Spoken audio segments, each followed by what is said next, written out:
Within 3 days of our declaration, all the developed countries except one or two clamped on India, made by the Indians, got us out of trouble.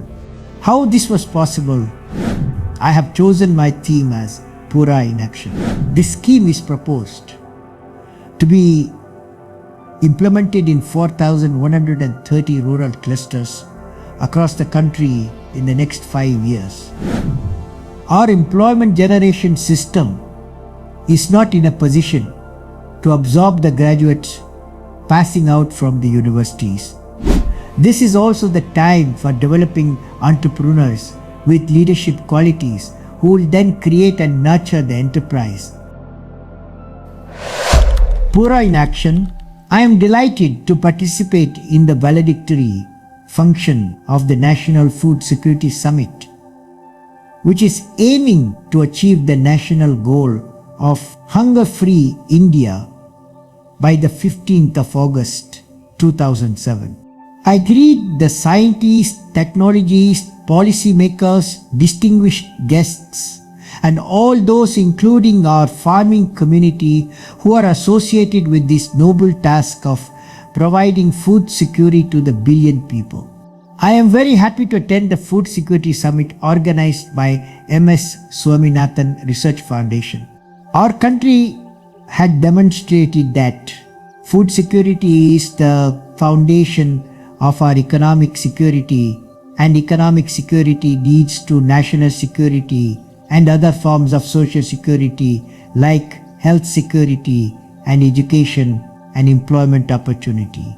I would like to narrate two incidents which happened a few years back. In one case, I was involved directly in the development of technology. In the other, I was in the government policy making and management.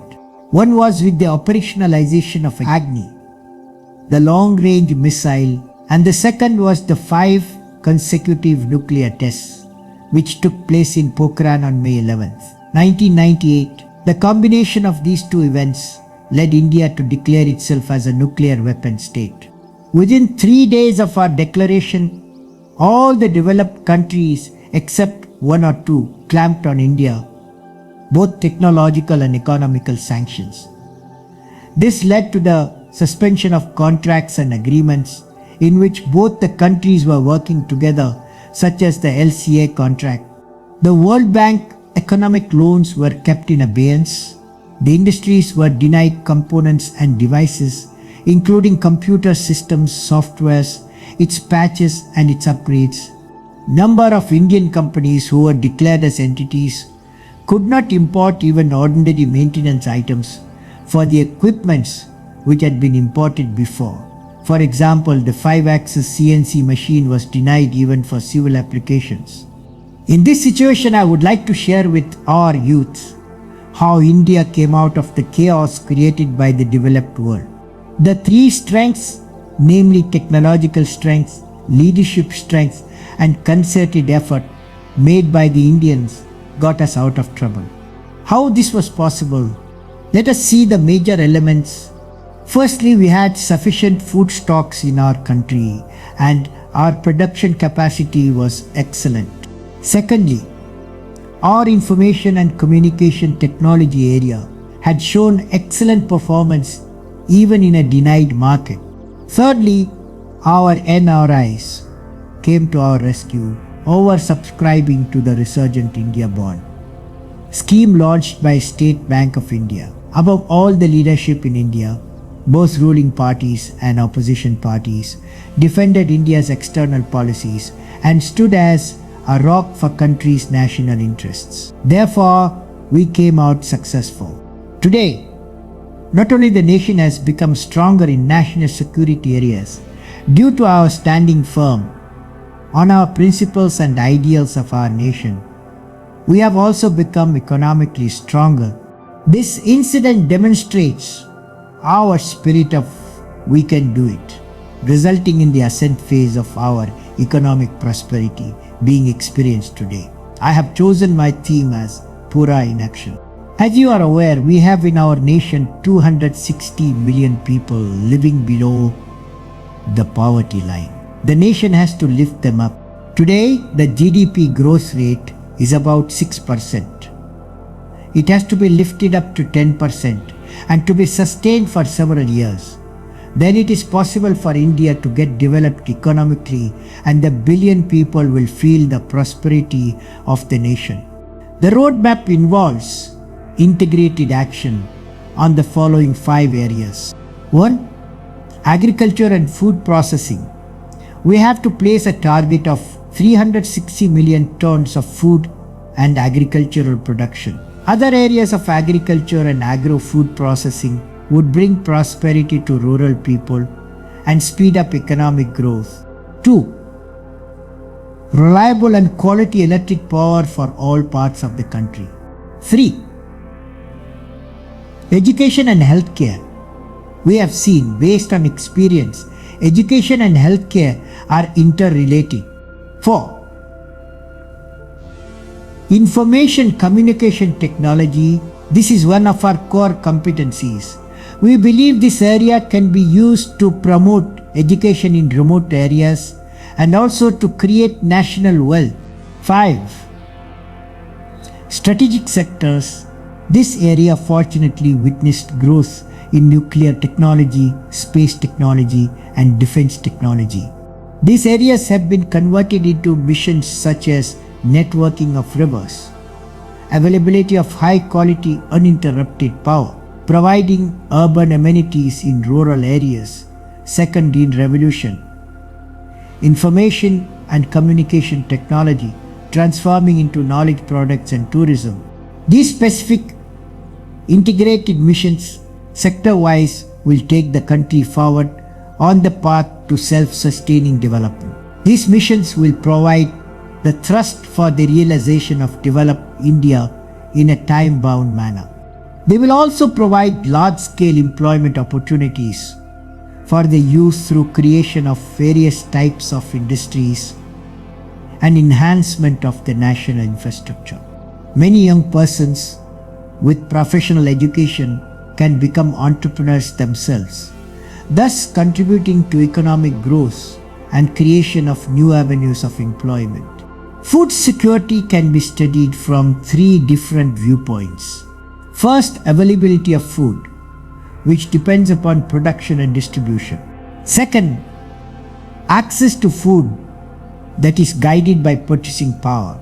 And third, food absorption. Food absorption implies being able to assimilate the food consumed in order to live a healthy and long life. This can come about with good sanitation facilities and better healthcare infrastructure. For enhanced production and distribution, we have to immediately launch the second green revolution. India has to now embark upon the second green revolution, which will enable it to further increase its productivity and diversity in the agricultural sector. The second green revolution will have the farmers in focus, farming technology as the friend, food processing and marketing as partners, and the consumers as the angels to be satisfied. From now on to 2020, India would have to gradually increase the production to around 400 million tons of grains. The increase in the production will have to be done under the reduced availability of land from 170 million hectares to 100 million hectares with reduced water availability. We should also learn to diversify to meet specific consumer preferences, export markets, and also in the interest of ecological balance. This is to be achieved through information, access to all stakeholders, and not with central controls or restriction of movements of agro products. The challenges for the scientists and technologies would be in the areas of development of seeds that would ensure good yield even under constraints of water and land, with ecologically balanced farming. The challenges for the scientist is indeed a knowledge graduation from characterization of soil to the matching of the seed with the composition of the fertilizer, water management, and evolving new pre-harvesting techniques for such conditions. The domain of farming would enlarge from grain production to food processing and marketing, newer forms of cooperative entities are required to be established for ensuring maximum benefit to the farmers. E-marketing concepts may also be put into practice to provide farmers choices in selling. Some of the areas which need focus are soil upgradation, dry land agriculture, temperature and salinity resistant seeds, and minimum water cultivation. There have been successful experiments carried out by TIFAC team in Bihar, where per hectare output of wheat has been tripled by farmers in collaboration with agricultural scientists through scientific methods. Such experiments can be replicated in many parts of our country, carefully tailored to local conditions. The earnings of the participating farmers have remarkably improved. This is a crucial socio-economic need. Access to food will need enhancement of purchasing power of the rural and urban population. This can only come out of employment generation through entrepreneurship and through increase in the incomes of existing farmers by techniques adopted by the TIFAC team briefly mentioned above. There has been substantial growth in our higher educational system, and we are generating over 3 million graduates every year. However, our employment generation system is not in a position to absorb the graduates passing out from the universities, leading to increase in educated unemployed year after year. There is a large mismatch between the skills required for the modern economy and the education imparted to most of these students. This situation will lead to instability in the social structure. We need higher education focused on and oriented towards employment opportunities. A multi-pronged strategy is needed to make education attractive and simultaneously create employment potential. Firstly, the educational system should highlight the importance of entrepreneurship and prepare the students right from the college education to get oriented towards setting up of the enterprises which will provide them creativity, freedom, and ability to generate wealth. Diversity of skills and perseverance in work makes an entrepreneur. It should be taught to all the students.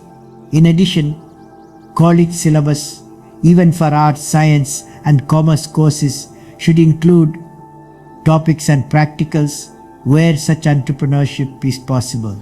Secondly, the banking system should provide venture capital right from every village level to the prospective entrepreneurs for undertaking new enterprises. Banks have to be proactive to support the innovative products for enabling wealth generation by young entrepreneurs by setting aside the conventional tangible asset syndrome. Definitely this involves certain amount of calculated risks which can be eliminated by making an analysis of successful venture capital enterprises. Thirdly, there has to be an economic pull for human resources. For example, generation of marketable products and enhancement of purchasing power among the people.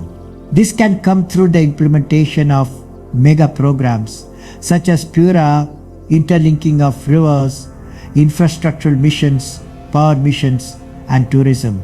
Also, genuine and competitive border trade can increase if we have a friendly border in all sectors. The educational institutions, government and the private enterprises should become facilitators for creating this entrepreneurship scheme through the support of the banking system and the marketing system. This is one way of reducing the employment gap, leading to upliftment of the 260 million people living below the poverty line. The cabinet in its meeting on 20 January 2004 has accorded in principle approval for execution of Pura, that is, providing urban amenities in rural areas within the existing gross budgetary support for bridging the rural-urban divide and achieving balanced socio-economic development.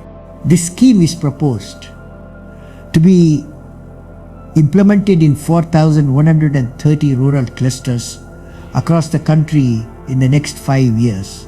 The northeastern states, other special category states and backward areas identified by the Planning Commission would get priority under the scheme. Providing urban facilities in rural areas consisting of 4 connectivities: physical, electronic, knowledge and dare, by leading to economic connectivity to enhance the prosperity of clusters of villages in the rural areas. The economic connectivity will generate a market and the production establishments for servicing the market. The Pura has all the dimensions to become a business enterprise which has global dimensions but operating in every nook and corner of our country. The Pura entrepreneur has to have the skill for evolving a business plan with banks and also create infrastructural support such as educational institutions, health centers and small-scale industries, transportation service, teleeducation, telemedicine, e-governance service in the region, integrating with the governmental rural development schemes such as road, communication and transport, and also with national and global markets to sell the products and services. Depending upon the region and the state of present development, Pura can be classified in 3 different categories, namely Type A, Type B and Type C Pura clusters. The characteristics features of these types are given below. For example, Type A cluster is situated closer to an urban area and having minimal road connectivity, limited infrastructure, limited support, school, primary health center. Type B cluster is situated closer to urban area but has sparsely spread infrastructure and no connectivity. Type C cluster located far interior with no infrastructure, no connectivity and no basic amenities. Type A cluster may be with a population of 30,000 to 1 lakh in about 10 to 15 villages, with adequate land for 4-lane circular road, without having canals, rail and power line obstacles, ensuring minimum displacement of people and preferably falls within the district jurisdiction. Similar criteria need to be worked out for B and C clusters. A typical Pura cluster may have the following specifications. The small and medium industry enterprises in India have experience in managing the small and medium scale industries, different types in various regions. This sector is widespread in the country and is a promising candidate for taking the leadership and managing the Pura complexes in an integrated way. Also, major businesses in India with widespread rural services have an experience of maintaining large rural networks. Pura enterprises can undertake management of schools, healthcare units, vocational training centers, chilling plants, silos, and building a market, building of local industrial ICT parks, tourism services, banking system, the regional business or industrial units. A new management style has to emerge for managing such type of Pura enterprises. This new Pura enterprise needs partnership from the bank, educational institutions, government and the private entrepreneurs. The management system should have the flexibility to be competitive and the country has to experiment several models depending on local needs. Leading industrial houses should identify the Pura complexes in the areas in their vicinities and adopt them right now, so that they can be developed in an integrated way. They should create a holistic plan of products and services, skills and entrepreneurship. Determination of products and services should be done on the basis of the core strength of the region and the availability of raw materials and infrastructure as well as comparative advantages. Once the product is determined, it will also involve infusion of new technologies for making it attractive, for both national and international market and also productivity enhancement. After establishing the process and methods, a vocational training package needs to be established for improving the skill sets of the local population. Of course, some persons may also be brought from other parts of India, as it is necessary to have knowledge skill sharing to increase growth. This is also the time for developing entrepreneurs with leadership qualities who will then create and nurture the enterprise. The selection of entrepreneurs should be preferably done from the higher educational institutions in the region, but not necessarily limited to as a rule. This will enable creation of the village level industries simultaneously with the establishment of connectivities in the region. Each bureau, depending upon the region, will cost between rupees 100 to 200 crores. After initial short-term employment during construction, etc., we may have to plan for initiating actions, for providing regular employment opportunities for 3,000 employees. If the industrial ICT parks are marketed well, they can generate employment opportunities in service and support sector for about 10,000 people.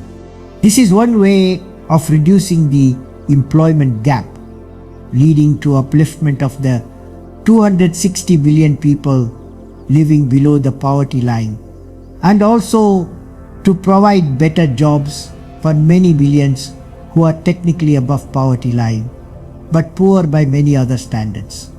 In brief, we should generate the business plan for Pura and evolve methodologies for creating a model that would, number one, create a database of core competencies and comparative advantages in the chosen region. 2. Estimate the cost of implementing Pura. 3. Measures of quantitatively establishing the economic prosperity of people before and after Pura is implemented. 4. Economic returns and self-sustainability. 5. Marketing methods for making the Pura self-sustaining and to attract investments. 6. Identify key business persons, public persons and others who can manage Pura successfully and also bring in investments. I am sure many among you can develop such a business plan that will attract business enterprises towards investing in Pura and make Pura a socially relevant and economically feasible enterprise. The Pura implementation can be effectively done through establishment of an apex body chaired by top management of the nation. The overall Pura scheme will function under this apex body, which will provide policy guidelines for promoting Pura in different regions. 5 regional Pura corporations may be formed, which will execute the Pura in that region, such as North, East, West, South and Central regions, with the empowered chairman. Each Pura will have an empowered mission director deriving powers from the regional corporations. Each Pura can have the following models: solely run by government, run by joint venture, run by industry, run by financial institution, run by small-scale industries, and collaborative venture of all these combinations, and also with education institutions and R&D organization for providing knowledge connectivity to the farmers, villagers, and entrepreneurs. But the key is to have professional and committed management structure with flexibility and powers at the local operating levels. The funding can come from the government through the existing budgetary support provided to Ministry of Rural Development through various schemes, special allotments to the ministry for execution of certain Puras, NGOs, NRIs keen to implement the Pura in certain regions, business houses, banking and financial institutions. The execution status of Pura will be reviewed by the regional corporations every 6 months and by the Apex Board once in a year. Based on the review, mid-course corrections and policy directions will be provided for facilitating smooth execution of individual Pura missions. The mission directors will remain with the Pura till its completion and profitable performance. There could be conferences organized to share the experiences of different Puras being executed in a region. The prosperity index of the Pura will be governed by contributions to GDP, increase in income level, and reduction in illiteracy, availability of food at affordable prices, availability of electricity, quality water, sanitation facilities, and also livable habitat. This will be measured periodically and submitted to the apex body for information and guidance. Total number of Puras in the country could be in the range of 7,000. The mission is a complex activity, needing participation of all the citizens of the nation and creative contribution from entrepreneurs, educationists, scientists and technologists, sociologists, industrialists and economists. Pura in action requires a mission mode business like management, operation and people's participation from the levels of the villages. Our study indicates that in southern parts of the country and Gujarat, private institutions and state governments are executing certain components of Pura such as healthcare and education. They are also engaged in a group processing sector and employment generation. It is important to note that Pura business plan cannot be universal to be determined at the central level. It has to be customized and located according to region, state, terrain and also structured to meet the needs of the values, culture and aspirations of the local people. The choice of leadership in managing the Pura, participation of the financial institutions and the evolution of market are region specific. It should be run by persons having a high level of integrity and commitment to people of the location. The evolution of Pura project is indeed a challenging task and is the business of progressive entrepreneurs. Pura in action presents the real mission, task, knowledge, empowerment, economic connectivity, marketing aspects, empowered management structure with fund and funding methodologies. I am sure the recommendations given in the Atlas of the Sustainability of Food Security 2004 will assist the Pura missions. I wish the Food Security Summit success in all its missions.